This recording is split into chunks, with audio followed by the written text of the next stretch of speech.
Bonjour, alors nous allons continuer l'analyse de ce texte sur le meurtre de Coloquet. Alors la suite était beaucoup plus simple, c'est pour ça que je vous ai demandé de la faire par vous-même. Après cette comparaison homérique, vous pensez bien les spectateurs, puisque c'est une pièce de théâtre, devaient reposer un petit peu leur esprit après ce morceau de bravoure qui d'un point de vue grammatical était compliqué. Et donc les 5 vers qui suivent sont relativement simples à analyser et simples à traduire, simples à comprendre. Ok? Alors, diplôme gare aote, PEMMA, sous-entendu le alpha, je vais le remettre tout de suite. Ah, je sais pas ce que j'ai fait, mais c'est pas ça. Donc PEMMA, epestrateeto. Ok, on y va. Donc PEMMA, voilà. Bien. Alors on y va. Dans cette phrase courte, on va chercher le verbe. Le verbe est généralement à la fin des prépositions, donc epestrateeto. Alors qu'est-ce qui s'est passé? Vous voyez qu'on a rajouté un epsilon devant, ici la terminaison en eto, ce qui veut dire que on a affaire à un attendez, je regarde. Oui, donc on a affaire à un indicatif parfait actif, indicatif parfait actif. Je vérifie quand même. Oui, c'est ça, indicatif parfait actif.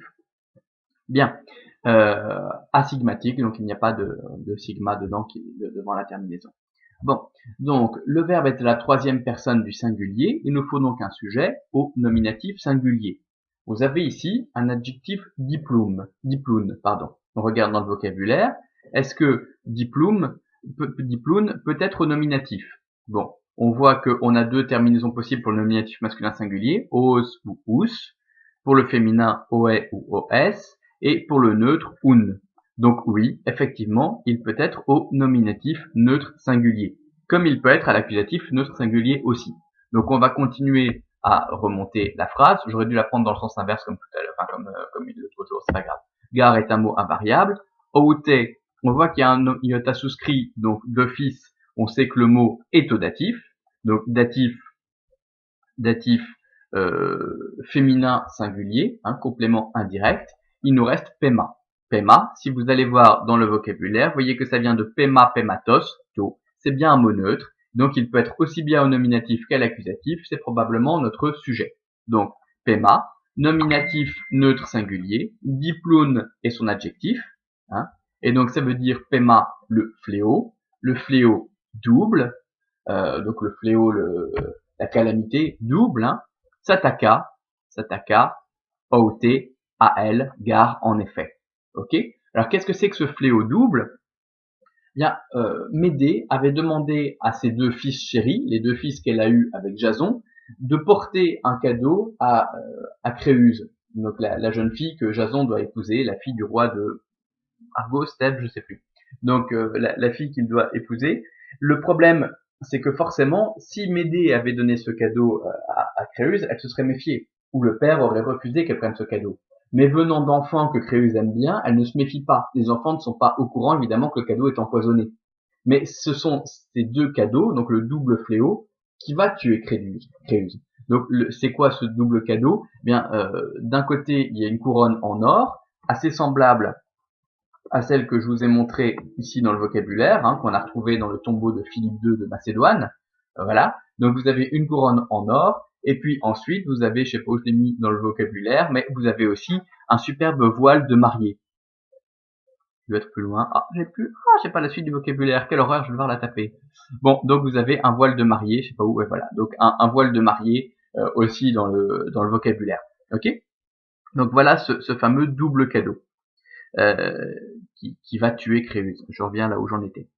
Ok, donc là c'est relativement simple pour cette première phrase. On poursuit. Donc on poursuit.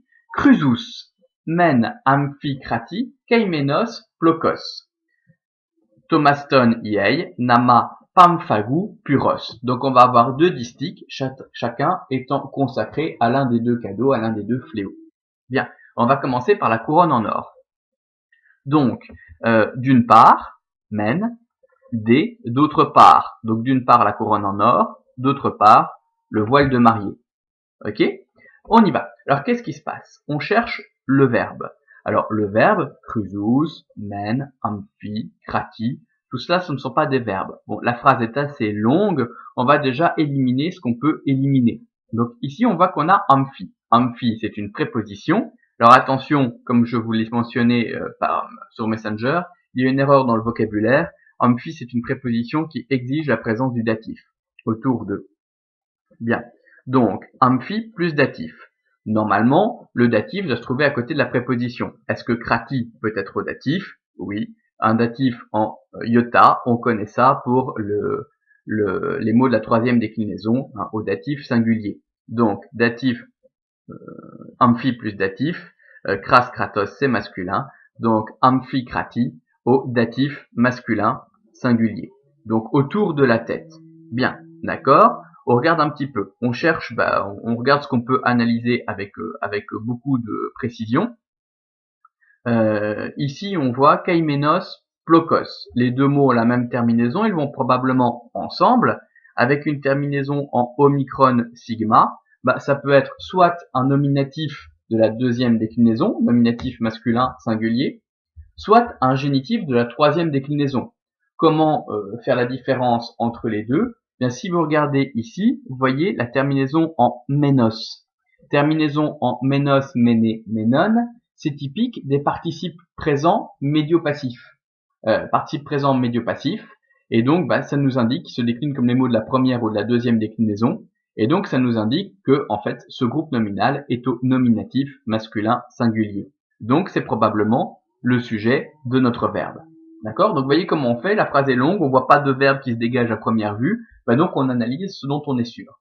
Donc participe présent médio-passif, sans doute ici c'est passif, donc participe présent passif au nominatif masculin singulier. Bon, il nous reste un seul mot à analyser, cruzus. Cruzus, il y avait aussi une erreur dans le vocabulaire, tient de cruzeus ou cruzus, on n'est pas obligé de mettre le epsilon, cruzus et un, qui est un adjectif qui veut dire d'or en or.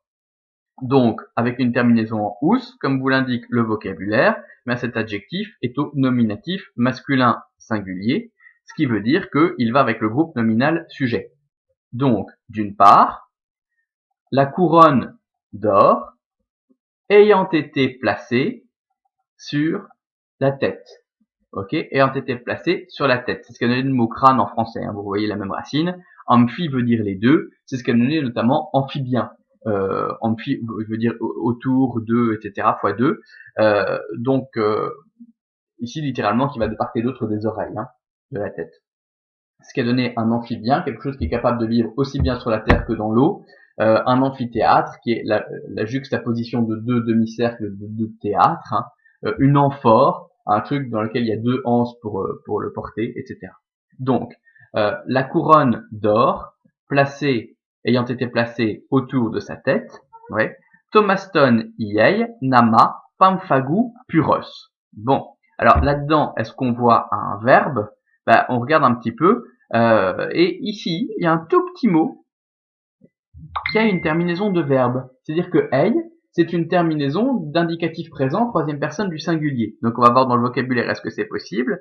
Et voyez, iei, qui vient du verbe yemi, un verbe irrégulier. Les verbes en mi, on les voit pas, mais ce sont des verbes qui sont très très irréguliers, qui est le verbe envoyer, lancer. Donc oui, effectivement, c'est un composé du verbe être. Donc iei est notre verbe, notre fameux verbe. Donc vous voyez, une fois qu'on a réussi à éliminer tous les trucs dont on était sûr, le reste ça va. Donc la couronne d'or ayant été placée autour de sa tête, lance. Elle lance quoi? On cherche un CD à l'accusatif. Quelles sont les terminaisons de l'accusatif qu'on connaît? Pour la première déclinaison, on connaît an ou en, et au pluriel as. Est-ce qu'on voit cela? Non, nulle part. Pour la deuxième déclinaison masculine et neutre, on connaît on au singulier.